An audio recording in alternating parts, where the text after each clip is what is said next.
దేవుని పరిశుద్ధమైన నామమున కూడి వచ్చిన మీ అందరికీ ప్రభువు పేరట శుభములు వందనాలు తెలియజేయచ్చు ఉన్నాను. మన రక్షకుడు ప్రభువైన యేసుక్రీస్తు మనలను ప్రేమించి తన కృప అనుగ్రహించి నేటి దినమందు దేవుని సన్నిధి ఆయన మనకు అనుగ్రహించాడు. ఈ దినమందు దేవుని వాక్యమైన బైబిల్ నుండి తెస్సలోనిక 2వ పత్రిక 2వ అధ్యాయము 16-17 వచనాలు మనము ధ్యానము చేస్తూ వస్తూ ఉన్నాం. 16వ వచనములో 2 సందేశాలు మనము వినగలిగినాం. ఈ దినమందు 17వ వచనం నుంచి మరొక 2 సందేశాలు మనము వినబోతున్నాం. ఆ లేఖన భాగాన్ని మనం చదువుకుందాం. మన ప్రభు అయిన యేసుక్రీస్తును మనలను ప్రేమించి కృపచేత నిత్యమైన ఆదరణయు శుభనిరీక్షణయు అనుగ్రహించిన మన తండ్రి అయిన దేవుడును మీ హృదయములను ఆదరించి ప్రతి సత్కార్యమందును ప్రతి సద్వక్తమందును మిమ్మును స్థిరపరచునుగాక. చదువుకున్నటువంటి లేఖన భాగం నిమిత్తమై ప్రార్థన చేసుకుందాము.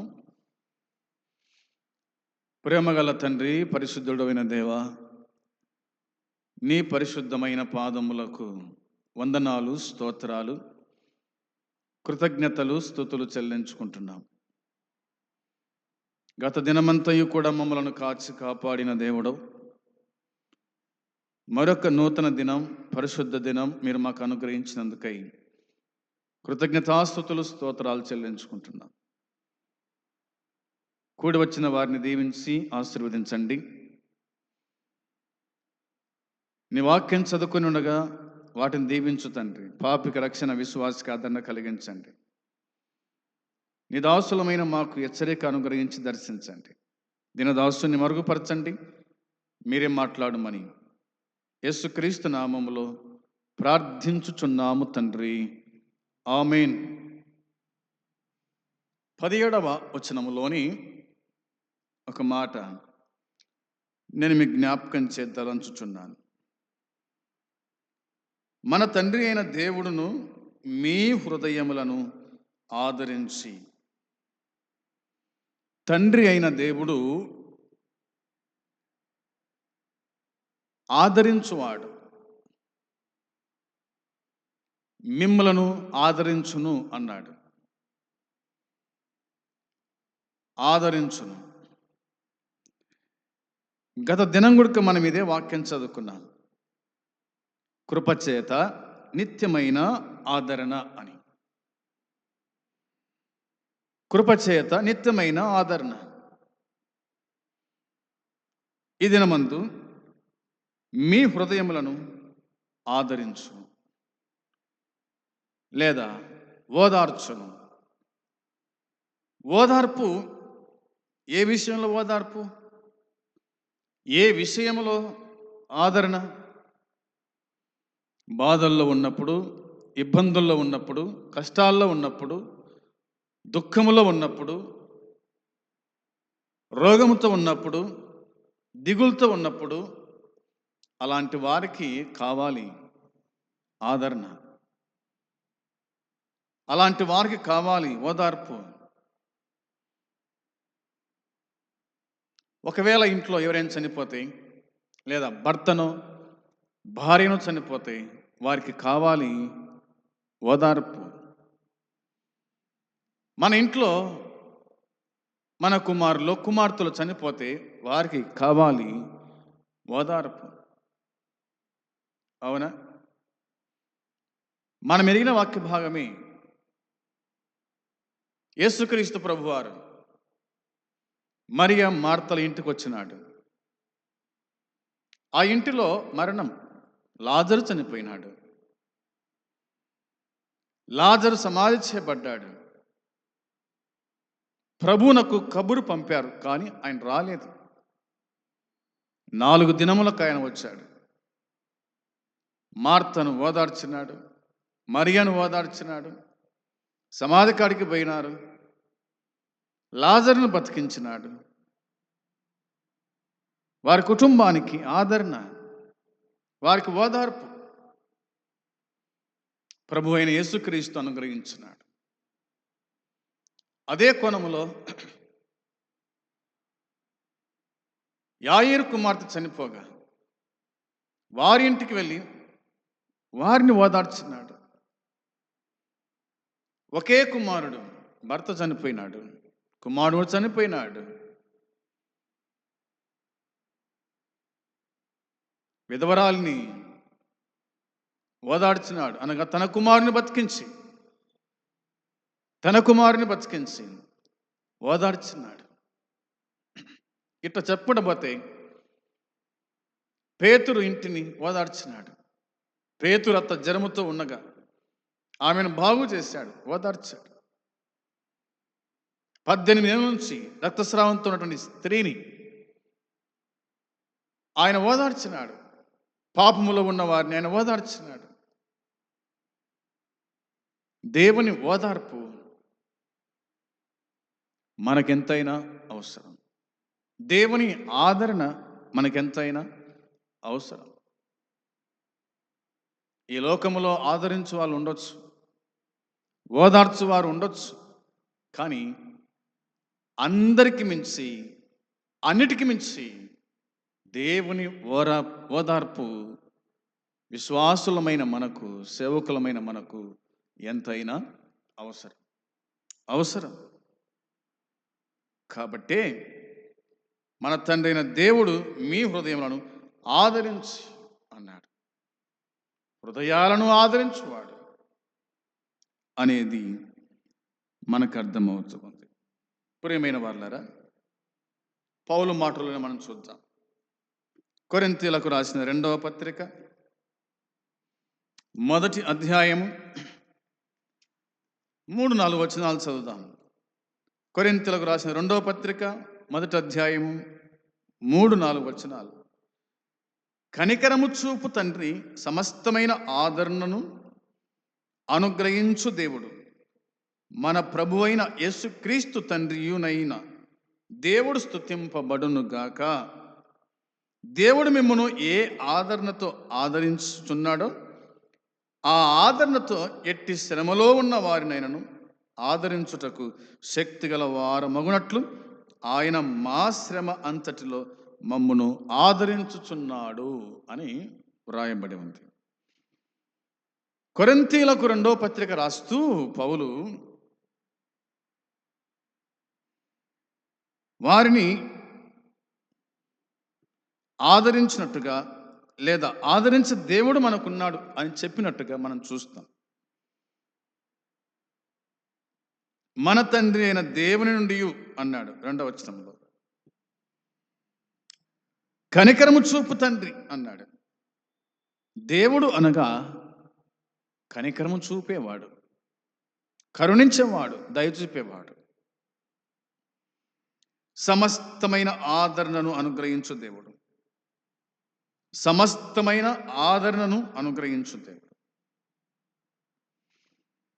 మన ప్రభు అయిన యేసుక్రీస్తు తండ్రియునైన దేవుడు స్తుతించబడును గాక అన్నాడు. ఆదరించేటువంటి దేవుణ్ణి మనము స్తుతించు వారమై ఉండాలి. ఆయన ఆదరిస్తూ ఉండాలి, మనం దేవుణ్ణి స్తుతించుచు ఉండాలి అనేది మనకు అర్థమవుతుంది. 4వ వచనం చూడగా, దేవుడు మమ్మును ఏ ఆదరణతో ఆదరించుచున్నాడో ఆ ఆదరణతో ఎట్టి శ్రమలో ఉన్న వారినైనను ఆదరించుటకు శక్తి గలవారమగునట్లు అన్నాడు.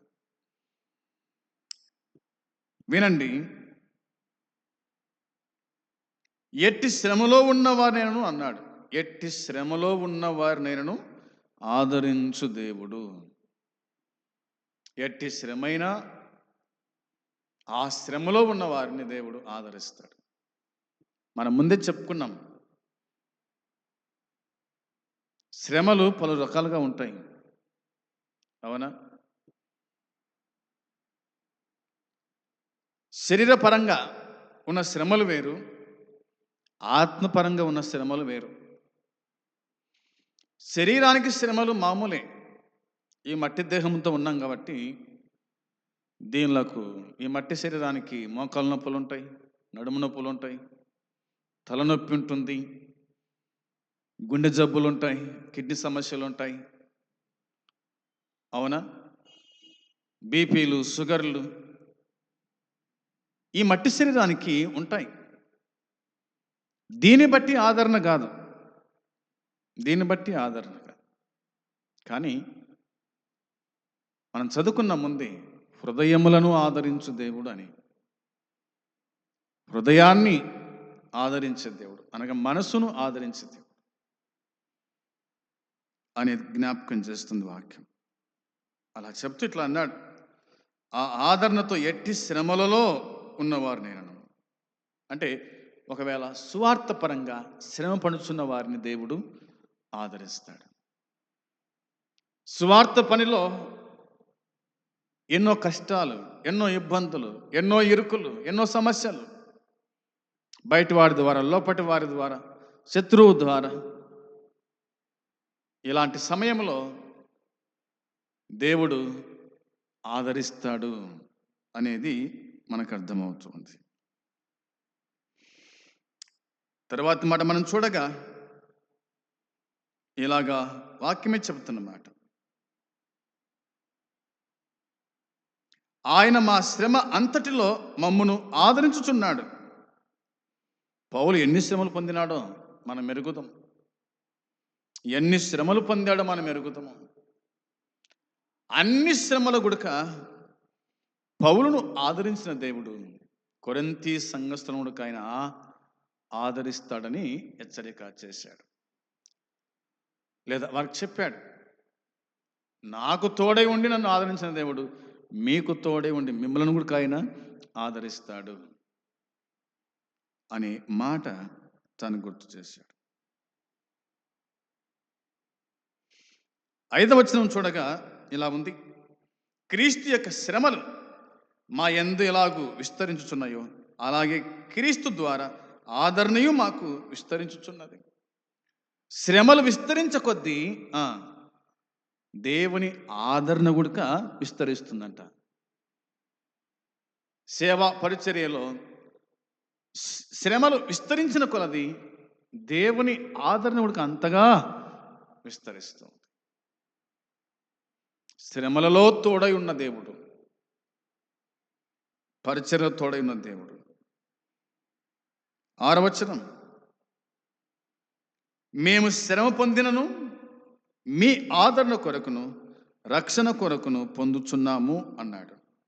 అవునా? మేము శ్రమ పొందినను మీ ఆదరణ కొరకు, మీ రక్షణ కొరకు పొందుచున్నాం. శ్రమలు దేనికి? ఆత్మరక్షణ కోసం. ఒక పాపి రక్షణ పొందాలంటే ఒక సేవకుడు శ్రమ పడాలి. ఒక పాపి రక్షణ పొంది ప్రభులకు రావాలంటే దేవుని దాసుడు శ్రమ పొందాలి. వారి కోసం ప్రార్థన చేయాలా, వారికి వాక్యం ప్రకటించాలా, వారిని సంఘాన్ని నడిపించాలా, సహవాసములు పెంచాలా. ఆ తర్వాత పాపక్షమాపణ, మారు మనసు, బాప్తిసం. అవునా? వాక్యం చెబుతూ ఉంది, రక్షణ కొరకు పొందుచున్నాం. మేము ఆదరణ పొందినను మీ ఆదరణ కొరకై పొందుచున్నాం. అవునా? కాబట్టి ఈ ఆదరణ మేము కూడా పొందుచున్నట్టి ఆశ్రమలను ఓపికతో సహించుటకు కార్యసాధకమై ఉన్నది అన్నాడు. ఏమైందంట? ఈ ఆదరణ మేము కూడా పొందుచున్నట్టి ఆ శ్రమలను ఓపికతో సహించుటకు కార్యసాధకమై ఉంది. సాధకం చేసుకున్నాడు పౌలు. ఆత్మల రక్షణ పొందాలంటే శ్రమ పడాలి. ఫలితం రావాలంటే శ్రమ అవసరం. జీతం రావాలంటే నెలంతా కష్టపడాలి. కూలి రావాలంటే పగలల్లా కష్టపడాలి. కష్టపడేందుకు కూలి రాదు. నెలంతా శ్రమ పడంది జీతము రాదు. శ్రమ పడంది ఆత్మలు రక్షించబడవు. అది గుర్తుంచుకుందాం. 7వ వచనం చెప్తున్న మాట చూడండి. మీరు శ్రమలలో ఎలాగూ పాలువారై ఉన్నారో అలాగే ఆదరణలోనూ పాలువారై ఉన్నారని ఎరుగుదము గనుక మిమ్మును గూర్చిన మా నిరీక్షణ స్థిరమై ఉన్నది అన్నాడు. మీరు శ్రమలో ఎలాగూ పాలువారై ఉన్నారో అంటే ఇంకా అలవాటు అయిపోయింది. ఇంకా శ్రమలకు వాళ్ళు అలవాటు పడ్డారు. దెబ్బలకు ఏ విధంగా ఒక జంతువు అలవాటు పడుతుందో, దెబ్బలకు ఏ విధంగా అలవాటు పడతామో ఆ విధంగా వాళ్ళు అలవాటు పడ్డారు. పౌలు ఎన్నో శ్రమలు పొందాడు. పౌలు అంటాడు, ఈ సులకని శ్రమ అంటాడు. సులకని శ్రమ.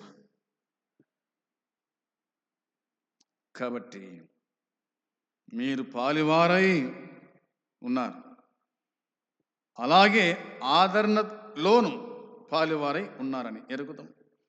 శ్రమలో పాలువారై ఉన్నారని ఎరుగుదము, అలాగే ఆదరణలోకి మీరు పాలువారై ఉన్నారని ఎరుగుదము.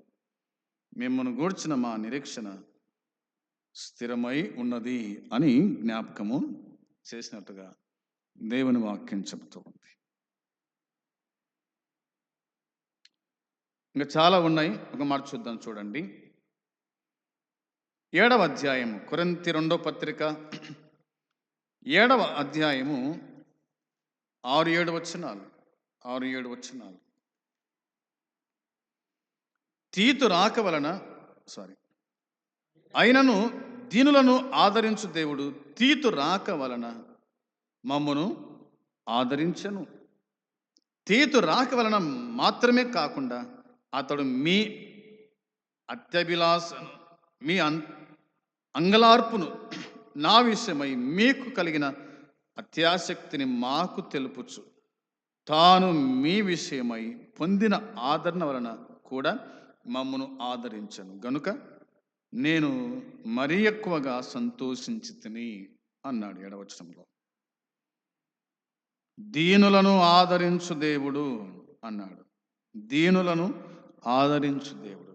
దేవుడు ఎవరిని ఆదరిస్తాడంట? దీనులను ఆదరిస్తాడంట. ఏమి లేని వారిని ఆదరిస్తాడు. అవునా? అదే ప్రకారంగా తీతు రాక వలన మమ్మును ఆదరించెను. తీతు రాక పౌలుకు ఆదరణ, దీనులకు దేవుడే ఆదరణ. దేవుడు దీనులను ఆదరించువాడు, ఆదుకునేవాడు. తీతు కూడా సంఘములో ఉన్న విశ్వాసులు, పెద్దలు, సేవకులు వారు ఏ విధంగా విశ్వాసంలో ముందు కొనసాగుతున్నారో, పౌలు నిమిత్తమై వాళ్ళు ఎంత బాధ్యత కలిగి ప్రార్థిస్తున్నారో ఆ సంగతిని బట్టి ఆ సంగతులన్నీ చెప్పగా పౌలు కూడా సంతోషించాడు. తీతు రాకను బట్టి పౌలు సంతోషించాడు. ఇంతకంటే ఇంకేం కావాలి? అవునా? ఇంతకంటే ఇంకేం కావాలి? దేవుని దాసుని ఆదరించే తీతు, దీనులను ఆదరించు దేవుడు చాలు. ఎన్ని శ్రమలైనా, ఎన్ని ఇబ్బందులైనా, ఎన్ని కష్టాలైనా ఓర్పుతో సహించుచు ముందుకు కొనసాగవచ్చు. అందును బట్టి మన తండ్రైన దేవుడు మీ హృదయములను ఆదరించుచున్నాడు అని పౌలు అన్నాడు. ఏదేమైనా దేవుడు ఆదరించువాడు. మనల్ని ఆదరించినాడు,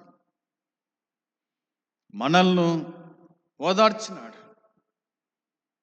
ప్రభువైన యేసుక్రీస్తు మన పక్షమున తాను అప్పగించబడి మన చేతులకు బదులుగా తన చేతులు, మన కాళ్ళకు బదులుగా తన కాళ్ళు, మన శిరస్సుకు బదులుగా ఆయన శిరస్సు. నిలువెల్లా పాపం చేశాం, నిలువెల్లా ఆయన గాయాలు పొంది ప్రాణం పెట్టి సమాధి చేయబడి తిరిగి లేచినాడు. ఆయన లేవడం వల్ల మనకు విమోచన, ఆదరణ మనకు దొరికింది. అందును బట్టి దేవదేవుణ్ణి మనము స్తుతిస్తూ గణపరచుచు ఆరాధన చేస్తూ మనం ముందుకు కొనసాగేవారుగా ఉండాలి. అట్టి కృప దేవుడు మనందరికీ సహాయం చేయనుగాక. ఆమేన్. ప్రార్థన చేద్దాం. ప్రేమగల తండ్రి, పరిశుద్ధుడైన దేవాని కొందనాలు, స్తోత్రాలు, కృతజ్ఞతలు, స్తుతులు చెల్లించుచున్నాం. మమ్మలను ఆదరించి ఆదుకొని కాపాడినందుకు స్తోత్రం, స్తుతులు చెల్లించుకుంటున్నాం.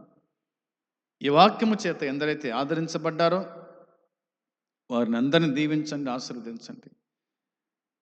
మేమందరము కూడా నీ ఆదరణ పొంది శ్రమలలో పాలివారమగుచు భక్తి జీవితంలో బలపడుచు ముందుకు సాగుట కృప దయచేయమని మీకు అప్పగించుకుంటూ యేసయ్య పరిశుద్ధమైన నామములో అడిగి ప్రార్థించుచున్నాము తండ్రి. ఆమేన్. పరలోకమందున తండ్రి ప్రేమ, మన ప్రభు అయిన యేసుక్రీస్తు కృప, పరిశుద్ధాత్మ సన్నిధి సహవాసం కూడి వచ్చిన మనకు సకల పరిశుద్ధులకు ఇప్పుడు ఎల్లప్పుడూ సదాకాలము తోడై ఉండును గాక. ఆమేన్. అందరికీ వందనాలు.